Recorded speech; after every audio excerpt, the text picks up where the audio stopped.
Good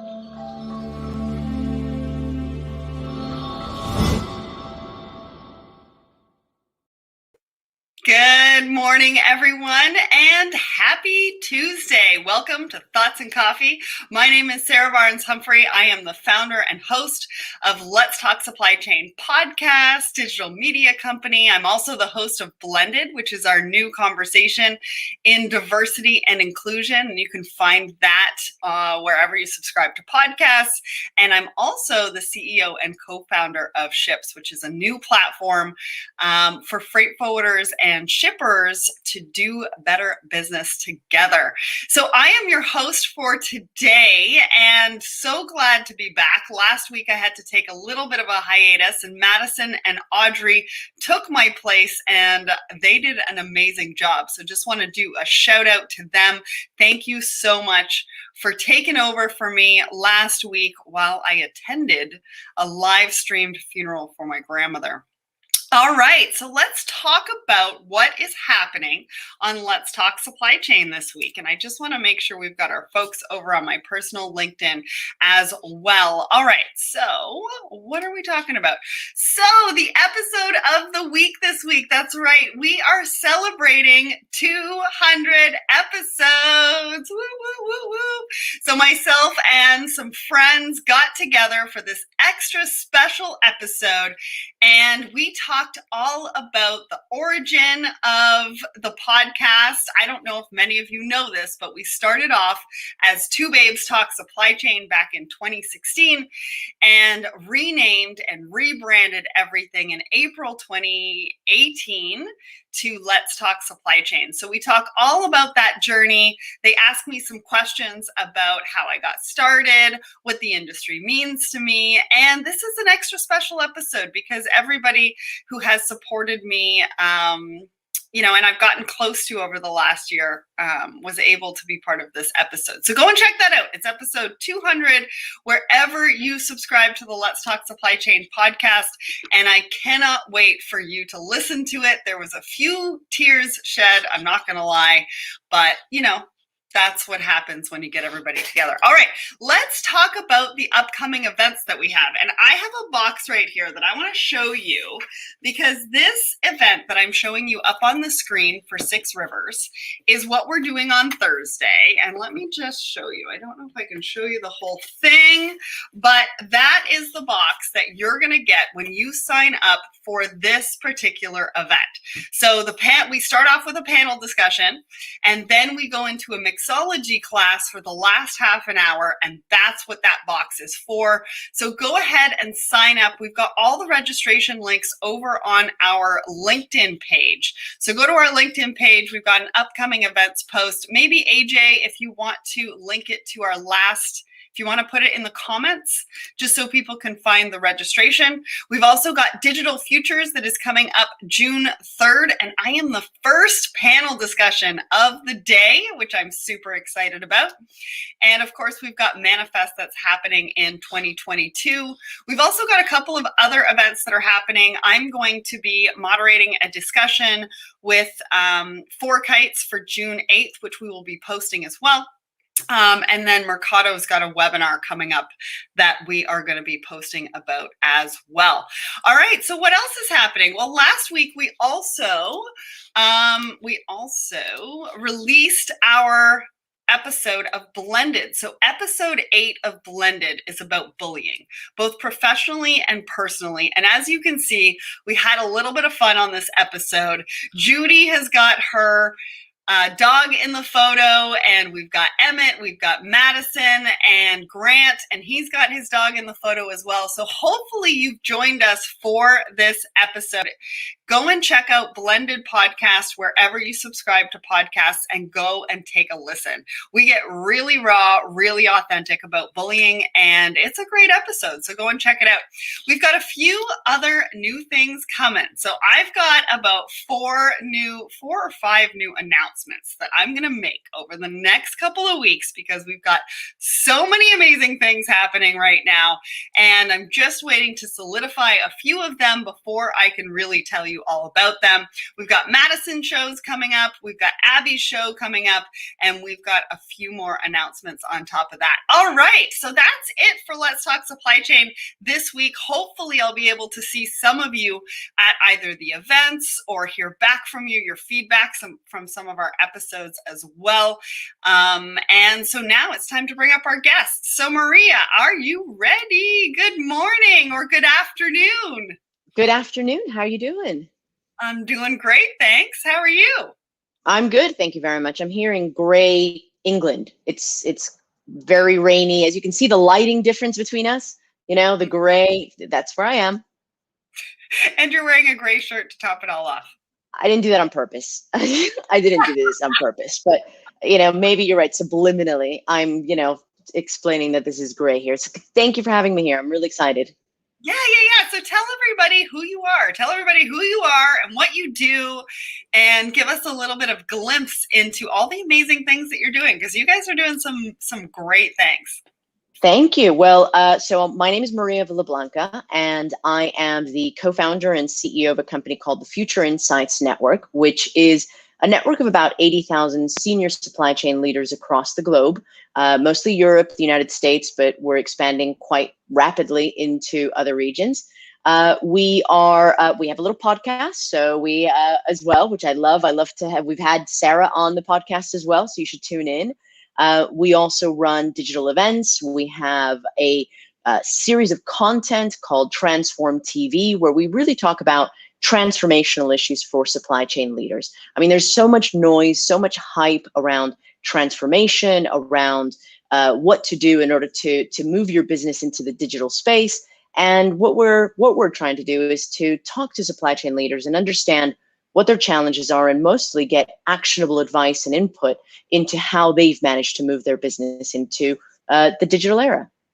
Awesome. I love that. And yeah, I was just recently on your podcast, and you and I had a great time. I think we could talk for hours upon hours, but as everybody knows in the audience, we have 30 minutes today, and we cover a heck of a lot in these 30 minutes. So let's talk about the question of the week.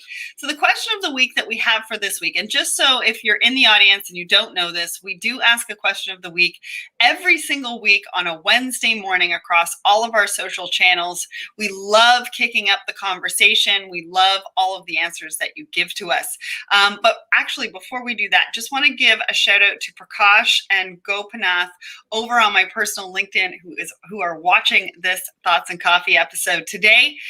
So the question of the week is, how do you determine what is the right business opportunity to focus on? Now, this was a question that was submitted by Nathan Gabriel, and we wanted to feature it, obviously, because we want to hear from you. So if you have any questions, send them to me, because we do want to pose them to the audience. So what do you think about that question, Maria? How do you know what business opportunity to focus on?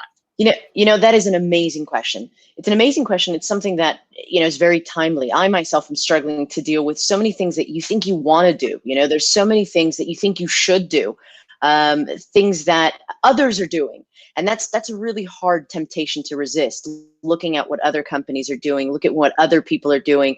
But really, the way that I like to prioritize things is to think about, what problem am I trying to solve? What problem are we trying to solve? When you look at a business opportunity, it isn't about what you think you should do, what others are doing. It's about, is this really going to solve a problem for the people that I'm trying to address? Is this going to be something they want?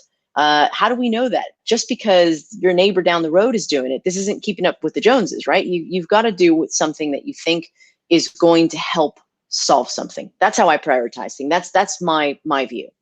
I love that. And I was talking to Dan Deegan about this when I was doing some sales training with him. And he was very adamant on how it aligns with who you are, what your mission is, what your values are. Does it align with some of the other stuff that you're doing, or are you going to be pulled in various different directions? Are you able to do a couple of things at once, because they bleed into each other? Is it, like I said, does it flow with your values and what you're looking for? What does that future look like? What does that vision look like? Does it go with all of those things that you're trying to achieve? Or Is it going to hold you back? Is it going to potentially, scare up some self-doubt? All sorts of things.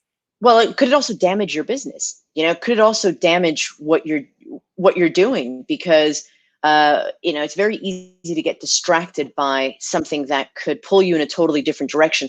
And I want to caveat that by saying that, look, you've got to take risks as an entrepreneur, as a business person. It's always great to be agile, to be able to pivot. I mean, if there's anything that we learned from COVID, was that businesses that survived in the age of, or are surviving in the age of disruption, are businesses that are able to adapt, right? So I'm not suggesting that one stagnates and stays still. What I am suggesting, though, is that you need to make sure that you fill, like you said, that you work towards what you're doing, your passion, what you believe in, your core competencies very well, that you fix those, and that's your true north. Am I doing my core competencies really well?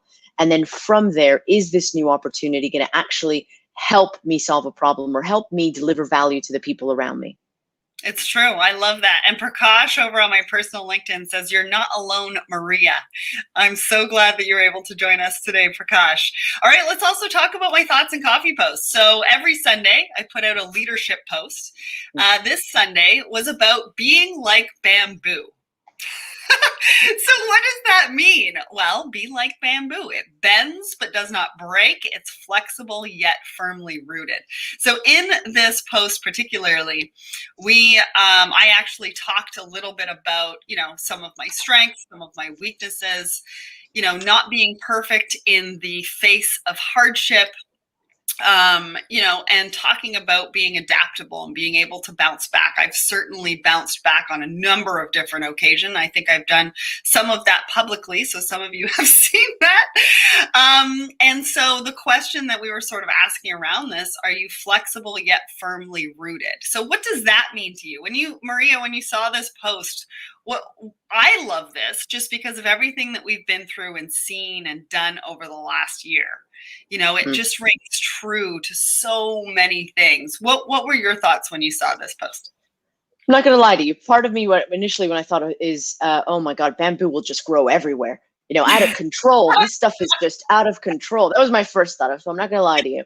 But I thought to myself, I really like the analogy there. I like the idea of being deeply rooted in something, and again, it goes to some degree to some of the question that you asked before, all these opportunities that are out there. If you're not deeply rooted in who you are, in your business purpose, and in what you're doing as an organization and what you're doing as a person, then you will be subject to the whims of the wind, right? And you will be blown away. I mean, I'm taking your analogy really far here, you will be blown away.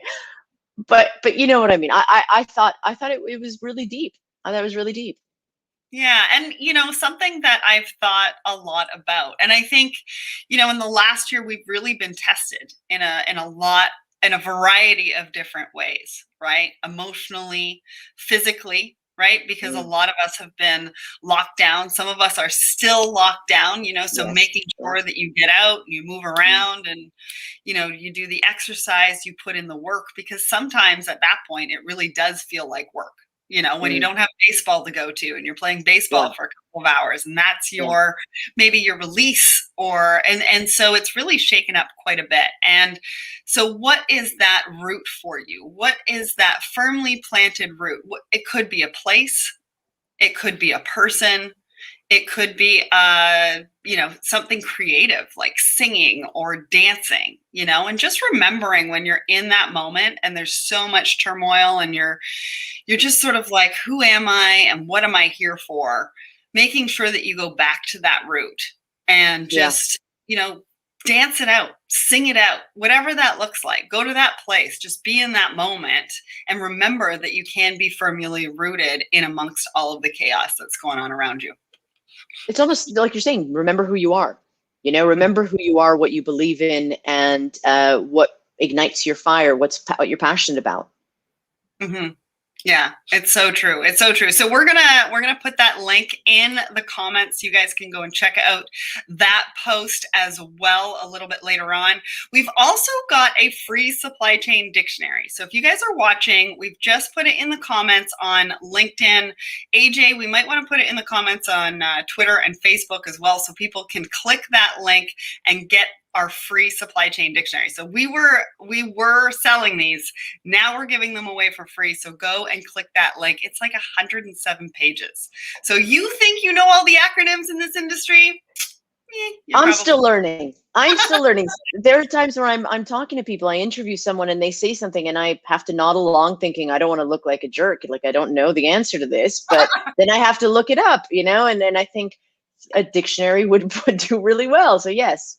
And I've been here doing this a long time. Yeah, 107 pages. That's how many acronyms we have in this industry. Does everybody know that? Because that's a lot of I bet you, Sarah, you could be in an interview and you could make up an acronym and someone would just nod along and say, yes, I agree. I measure that too. Well, that may have happened. We might have to talk offline about that. All right, let's talk about our supply chain topics for the day. The first one that we are talking about is Wayfair. Look out, Amazon. Wayfair is on your heels. So the question that I have for you guys around this particular article is Wayfair or Amazon? Because you don't hear the word Wayfair as much as you do Amazon. So I want to hear from you. Are you buying from Wayfair? Are you buying from Amazon? Would you go to Amazon first over Wayfair? And if you would, maybe you're buying from both. But this particular article, I wanted to talk about it because they are creating a supply chain network around their suppliers. So Amazon's got fulfillment by Amazon. Wayfair is taking the freight forwarding component of moving the products for their suppliers and they're taking it on. What do you think about this? Because, I read this article and I was like, okay, this is great. Collaboration. I love collaboration. But they're going to still see the disruptions that everybody else is going to see.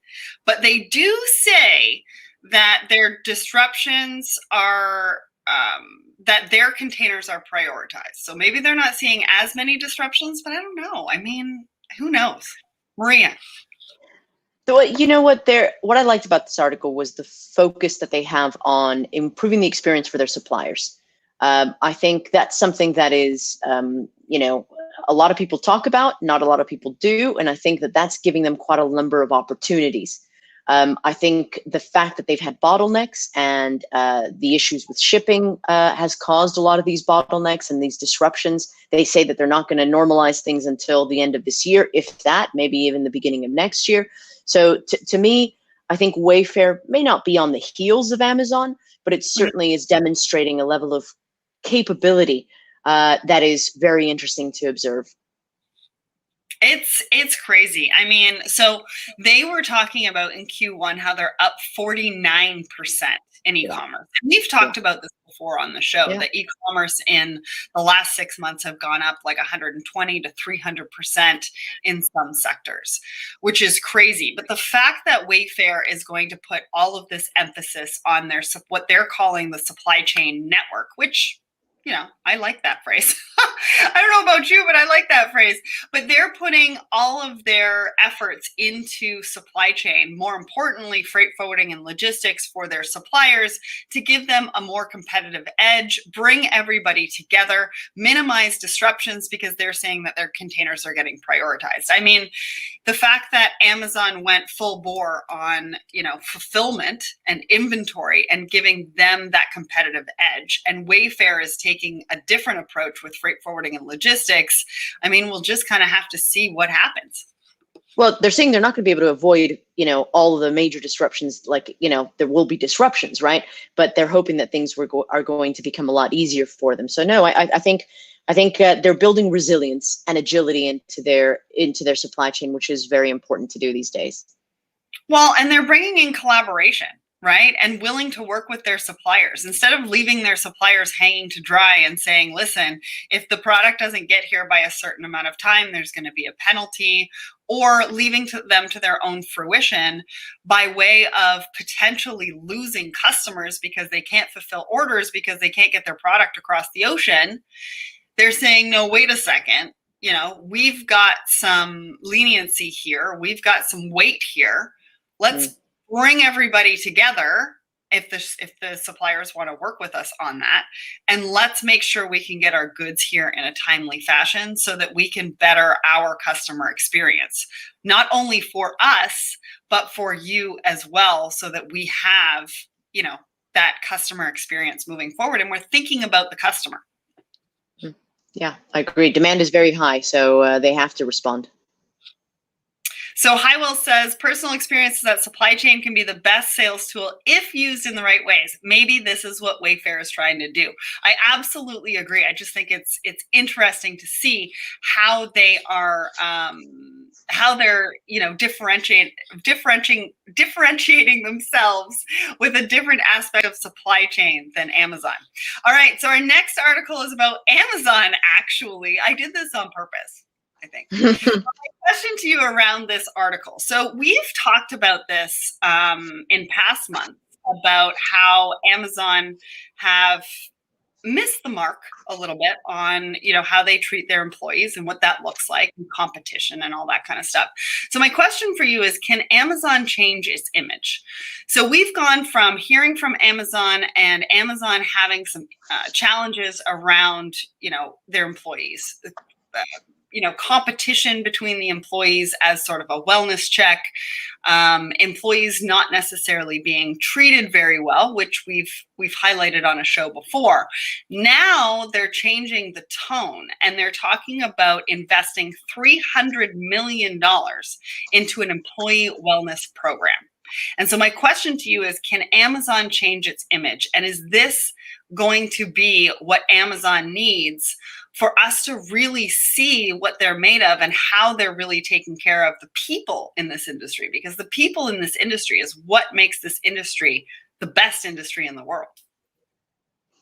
Maria? Yeah, I completely agree with you. I mean, I think this article was very interesting. 300 million being spent on wellness, but I would say they kind of have to. I mean, if you look at the end of the articles, there were references to deep dives from The Atlantic, from really important news sources citing the terrible treatment of their staff. I mean, they really have to change. But I would counter your question with, another question: does it have to? Do you know what I mean? And we were kind of alluding to this, talking about this before the cameras were rolling, which is, we kind of separate Amazon. At least I do. I'm going to speak my personal experience. Amazon is the thing that solves a lot of our problems, right? Gives us this big experience, and it's a go-to, and we're ready. But do we often, as consumers, look behind the doors and realize how badly they're treating their employees? And are we willing to make a decision about our shopping practices based on that? So probably so, because look at the fact that they're investing. So I think there's a very big thing here. It's the biggest retailer in the world, but let's look behind those doors and see what's happening. Yeah. So it's interesting to see what people are saying over in the comments. So Rhonda says it depends if it's an authentic move or just to save face. That's true. I mean, the fact that we were talking about this a couple months ago and now they're putting in 300 million. And Asim says 300 million versus billion in tech assets. I mean, to us, it's a fairly significant investment, but as a percentage of what they potentially spend on variety of different business cases or business units throughout the company, it could be, a skip in the bucket. But what he's saying is 300 million divided by the number of employees is an interesting calculation. And they have 575,000 employees. That's interesting. If somebody's got, I haven't done the math. Yeah, I was going to say I haven't done the math. What is that number? I want to know what that number is. I will. Asim, I know you've got a calculator there. Tell us what that looks like, because that's an interesting perspective as to how we're taking a look at that. Because with 575,000 employees, what does that actually mean per person? And they're talking about, meditating. What was some of the stuff? Yeah, but you're absolutely right, Sarah. They're talking about meditating. They're talking about these little points where you can get, what's it called, oat bars or power bars, as opposed to healthier fruit. But shouldn't they be solving bigger issues, like why the fact that they have to make their employees do so many repetitive tasks that are literally backbreaking in some instances? It's true. It's true. I mean, health and safety huddles with interactive videos, those are daily. I mean, that seems like a bit much. Hourly prompts to do short physical and mental activities. I think, having an hourly prompt to maybe do some, exercise, I think would be good. But I don't know about hourly. Like, you want to stop and do some jumping jacks? I don't know. Healthy food options like fruit and granola bars and kiosks with guided meditations. I mean, I think it's a start. I think we'll have to see what that looks like. So Hymel says $570-ish per person. Yeah, Per that's year. not a That's lot. not a lot, actually. No, $570 per person. So one of your commentators said something like, how much of it is it to save face? Is it, is it cosmetic? Yeah. Or is it a real investment? Yeah. Are they actually measuring well-being and tracking health trends? So one of the things that they are tracking, and you can check it in this article, is they are tracking injury prevention. Mm. So their injuries were stacking up really, really high. And so with this wellness program, they're looking at, I think, a 52% decrease in injury reports. So I think they'll monitor it and see, but that's really their number one go-to for this change in what we're seeing with what they are doing. All right. So thank you, everybody. That was a great discussion. Hope, actually, I just want to put this up there. Beyond recent negative press as a result of the difficulties they're having in hiring and retaining. I think everybody's having trouble right now. I'm hearing in the warehouse space across North America, we are having difficulties getting people in the warehouses to work. All right. So our last one actually comes from our very own blog. I really, really liked this blog. We got this article from Professor Omera Khan, and she's talking about e-commerce. So you can see the trend. You can see the trend of what we're talking about today. The first one talked about Wayfair and how they're, going to be including freight forwarding, Amazon, their wellness program, and this is now talking about the future of retailing and why e-commerce rise isn't unstoppable. So the question to you is, how much did your online spending increase over the last 18 months? I mean, I don't know about you, but my spending absolutely did increase. I mean, we're still in lockdown, so it's very difficult to get into stores at the moment. But what she's saying is that e-commerce can pivot. They can hold way more inventory than stores, but what they lack is the experiential customer experience. And a lot of the Gen Z is looking to brands to provide entertainment, social interaction, convenience, and service. And so can we do this through e-commerce? Maria, what did you think about this article? I love this article. I specifically love the fact that the author says that it's not unstoppable, that e-commerce seems to be this thing that is just secure and that's it, and it's taking off and no one can stop it. And so I really like the fresh perspective that, hold on a second, it is still a business with low margins, with tight costs. Costs are rising, competition is increasing, brand loyalty is low, so it's not infallible. So I really liked that take. I like the fact that there is something to be said, like you say, for the experience that we're looking for as shoppers. And I was relieved to think that it wasn't just me, the old folks thinking, okay, maybe it's my generation that likes to go and touch something at a store. Gen Z is also interested in the experience. Yes. But having said that, COVID has shown us that it's accelerated shopping. So you asked the question at the beginning of the segment for this article, how much did your online shopping? And when you were saying that, I thought to myself, man, I need to give my Amazon guy a key. That's how bad it is. I think he just, I see him more than I see anybody else. My dogs know him, so yes, I think all of us have spent a lot more online, and is that going to go away per se? It might decrease a little bit. So it's an interesting take. I thought it was very interesting to hear that. So I had 2 packages delivered yesterday, and I was like, I wonder what my neighbors are thinking.